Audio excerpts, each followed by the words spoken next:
Hello everyone, it's Dutch Reefer here and welcome to a new Reef Keeping 101 video.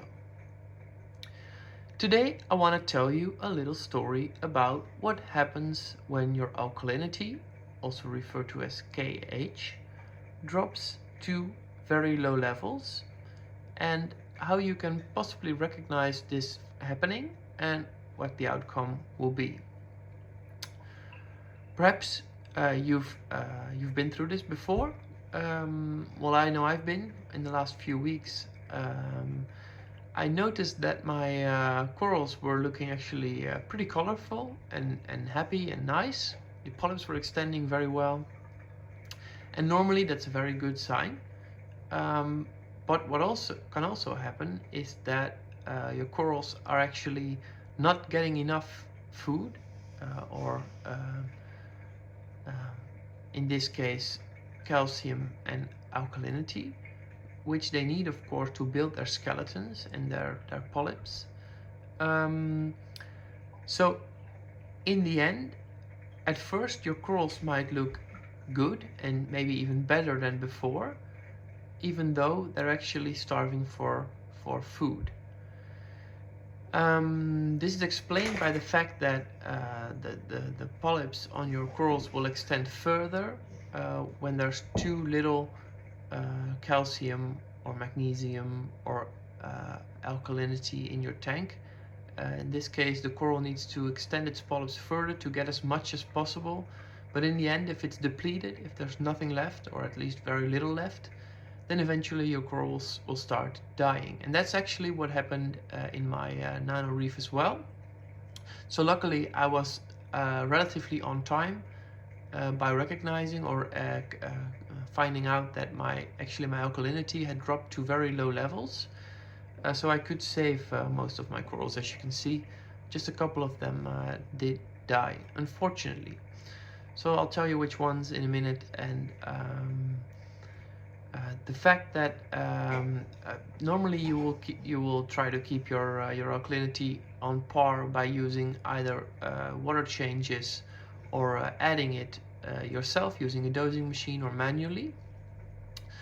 Now I'm doing water changes about 10% a week, and I assumed that that was enough to keep this tank running, but since there's quite a lot of corals in here, I should have known and could have known that that was not enough. So I already kind of knew this, so I started adding ATI Essentials Pro to the tank manually using a syringe, about 5 milliliters a week, but that turned out to be not quite enough. My KH had dropped significantly from around 8 somewhere end of the last year to 4 about 2 weeks ago, and of course 4 is not enough to keep your corals happy and thriving. So in the end, I started to see my corals slowly receding, and not knowing what was going on, I decided to check. And of course, the best thing is to regularly check your water parameters. But yeah, that's I usually take a look at the tank and try to see and figure out what's going on, and then measure my water parameters. Of course, it's better to do it straight away, and don't hold off on doing that. So luckily by now the alkalinity is up on par again, so it's around 6.5, 7 right now, which is still not exactly where it needs to be. But then again, it's getting there, and we're getting back to normal. Ultimately, the tank hasn't suffered that much. I'm going to give you a quick tour around the tank to see what changed, what happened. There's some slight indications that my corals weren't happy for a while, but then again, like I mentioned, most of them are already getting better and doing better at least. So there's 2 corals that actually died, unfortunately, due to this lack of alkalinity in the tank. That's one of the trachyphilia that I had. This is the green one right here, but I also had a very beautiful multicolored trachyphilia, and that one unfortunately started withering away. At a certain moment I noticed that a bit of the flesh was missing, so you could see its skeleton. and I immediately knew that something was up, and I hadn't made the link yet to my alkalinity. But then one day later I did. I started measuring and it was already too late. I tried to save it by putting it in the big tank, the multicolored one, but that didn't work. So unfortunately that one died. Luckily this one pulled through. This one has seen very bad times actually, this Trachyphilia, but it has recovered before and didn't take a big hit from the recent alkalinity dip. A coral that also died is one of my Kaliandrum. You can actually see one of the small frags that I tried to save right there. So it was a Kaliandrum that was really beautiful. It was mint green, but that literally died overnight. So it just took one night to completely wither away, which is of course unfortunate. But then again, luckily those were the only two corals that completely vanished. Some other corals that I'm still very cautious with. Not sure if they're going to recover. These Zoanthus. Now I'm not sure if it's due to the KH, the alkalinity dip, or if it's just a general issue. Sometimes you have this with Zoanthus, they just stay closed and open up very weirdly and then ultimately start withering away as well. This Kaliandrum right here, if you look closely on the bottom right here, you can see that it has taken a bit of a hit. And then again, the polyps on the main branches are looking very good. So I'm not too concerned about this one. One that I am a bit concerned about is this Goniopora right here. I'll try to lower the brightness so you can see it. It's still pink, but it's very light, almost white on the top right corner right there. And I'm not sure if this will pull through. Goniopora are very prone to water, fluctuations in your water parameters, at least big fluctuations. So I hope it will recover, but then again I can't be sure, and yeah, we'll have to wait and see if it eventually does. Luckily, I have a lot of LPS in this tank, a lot of Discosoma, Ricordea, and they're not that affected by the lack of KH in the water. KH, alkalinity, is being used by stony corals, so LPS and SPS mostly, more so by SPS, small polyp stony coral. So these are the ones that wither away the fastest, and corals like this Ricordea right here, they're not as prone to these dips because they don't use a lot of alkalinity or calcium.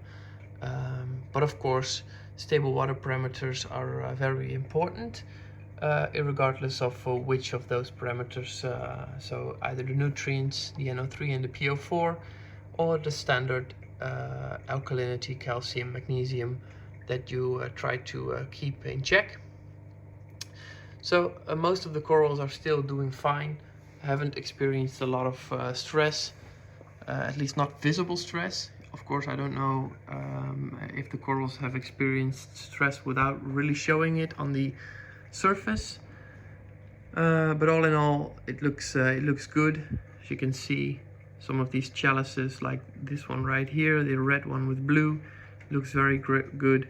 This one is also getting better and better. I think it's a dragon eye chalice. That's what it's called by some people, or we could just call it chalice. This beautiful mushroom coral as well. Even this Turbinaria, which I had expected to wither away pretty fast when the alkalinity is low, pulled through and didn't show any signs of receding tissue, so that's great. And yeah, most other corals didn't either. Even those here at the top, the SPS, which require a lot of alkalinity and calcium, these pulled through pretty well. So all in all, it was an experience that of course is not very nice, but then again, it did teach me again to keep my water parameters in check, measure them regularly, Don't trust on the fact that you are dosing or doing water changes and then knowing everything will be all right. These changes can happen over a very long period, as it did with my tank. So it has dropped from 8 to 4, the alkalinity, in a period of about 6 months, I guess.